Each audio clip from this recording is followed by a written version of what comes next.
his son, and also you've got John Kerry in the secret society as well. Right, the Illuminati, the Bavarian Illuminati, are effectively an organisation that was set up by the Rothschilds to, if you like, undermine and intercept and get under the skin of every other organisation so that they can run and get control of every organisation, and that included the Freemasons as well. So there's a lot of debate between the Illuminati and Freemasons as to, you know, how the Illuminati got into the Freemasons, how they infiltrated them, but effectively they are. Club of Rome is another one, again set up by European royalty, and the Rockefeller family were also involved in that as well. So they're specifically set up for the purpose of eugenics. And obviously, if you haven't heard of eugenics, basically it's control and extermination of a race or certain class of people on the earth. And that policy is going on today. Fabian Society is another one. Fabian Society actually set up our Liberal Democrats and our Labour Party. So effectively, they again follow the same policies, which is why you have Nick Clegg following the Conservative Party and the same agenda that Labour Party were pushing through last time. So it doesn't matter who you vote for. H.G.Wells wrote a book about the New World Order. So going back to 1930s, H.G.Wells was also a Fabian. So he's written a book basically explaining the socialist movement and how that's going to come about, and about the New World Order. George Orwell, again, I think most of you have heard the story of 1984. Effectively, it's going to be a more scientific run global agenda than that. So, and obviously, if you've seen the film 1984, if you haven't seen the film, it's worth a watch, just to get an idea of what you can and can't do. And obviously, with that microchip implanted in you, they can actually read your thoughts as well. That's the other thing. So again, more of the secret organisations behind a lot of this. Royal Institute of International Affairs, Tavistock Institute, Demos is another one. They actually effectively go out and analyse public opinion on certain policies that they're trying to push forward. So they gather information, and if it's not to whoever funded that research, if it's not to their liking, they obviously set about a plan trying to woo public opinion over it. Some of their employees are all right though. Yes. Tell them about that, Rob. Yeah, exactly, yeah. And we met a couple of them. And obviously what you've got to realise is that because a lot of these organisations are very compartmentalised, they just do what they're told and don't really see the bigger picture. So they believe what they're actually doing and pushing is the right way to go. So again, the Rockefeller Foundation, obviously Rockefeller got rich from oil and also from the banking world as well. He was one of the players who again funded, and he funded Henry Ford to create the weaponry and machinery for the Second World War for both the English and the Germans. Henry Ford created different types of tanks running on different types of diesel, one for the Allies and one for the Germans. And who sold the diesel to both the Allies and the Germans? Rockefeller. Because Rockefeller created two different types of diesel, so they couldn't intermix the diesel to run on the two types of tanks.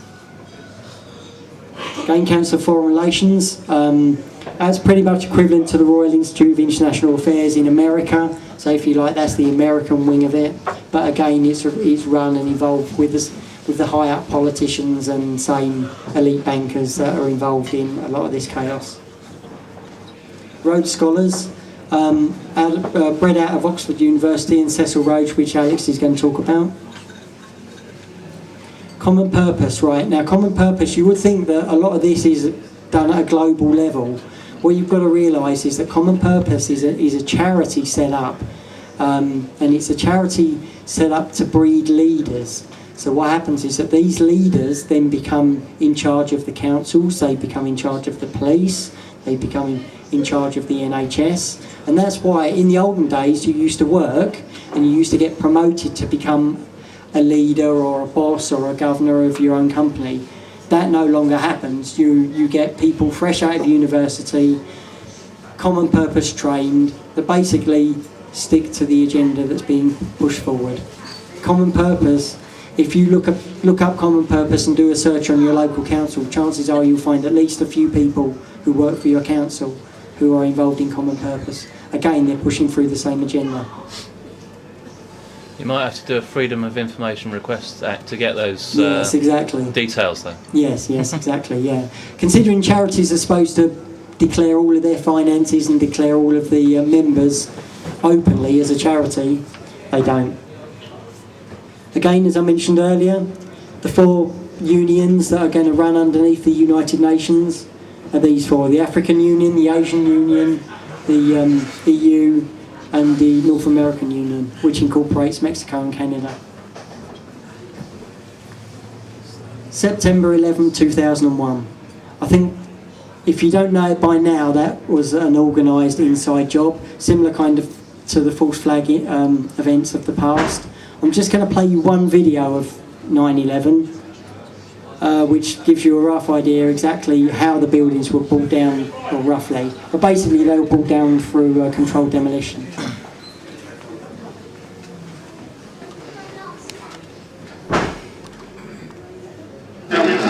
Excuse me? Sitting at my desk, I heard a loud boom, and I said, "What was that?" And I ran out to the window, and I look out and I see smoke. The next thing I saw, I mean, you gotta look at it, the bottom elevator, the glass just flames exploded out the front of the World Trade Center. The glass flew everywhere.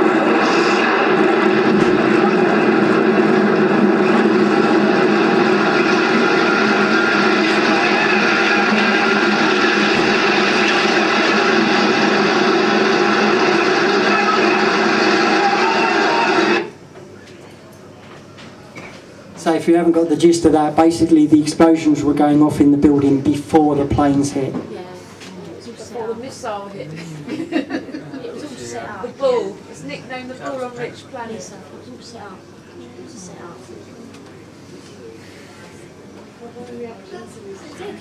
Now, when I talk about the Illuminati have effectively infiltrated government, they've infiltrated the Freemasons, and obviously run the whole show effectively. They're an organisation that has basically managed to globally get into every single country in the world, and they're one of the big secret societies that are pushing this New World Order.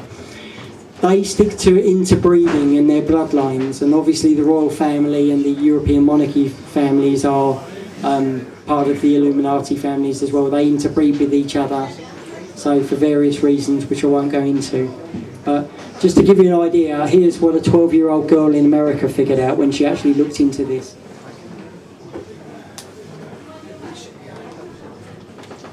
It's a great thing for history. George Washington, Thomas Jefferson, William Howard Taft, and President Barack Obama. One young girl traced them all back to one common ancestor. They're all cousins and all grandsons of John Lackland. It's the first family tree of its kind. Pouring through more than 500,000 names for months, 12-year-old Bridge Ann D'Avignon discovered that all the U.S. presidents, except Martin Van Buren, are related to the former King of England, John Lackland Plantagenet, signer of the Magna Carta in 1215. Mildred Reed is his first great-grandmother on George Washington. And on Obama, Mildred Reed is the 10th great-grandmother. It started as an assignment to research her own lineage, tracing it back to roots in France. But Bridge Ann wanted to branch out. Well, I think we just all go back somewhere. It's just a matter of proving it. She started with George Washington, but unlike other professional genealogists that only looked at the male family lines, Bridge Ann was able to link the presidents together using both male and female ancestry. Before this, historians had only been able to link 22 family trees. She kind of created a triumph of women's studies here. Bridge Ann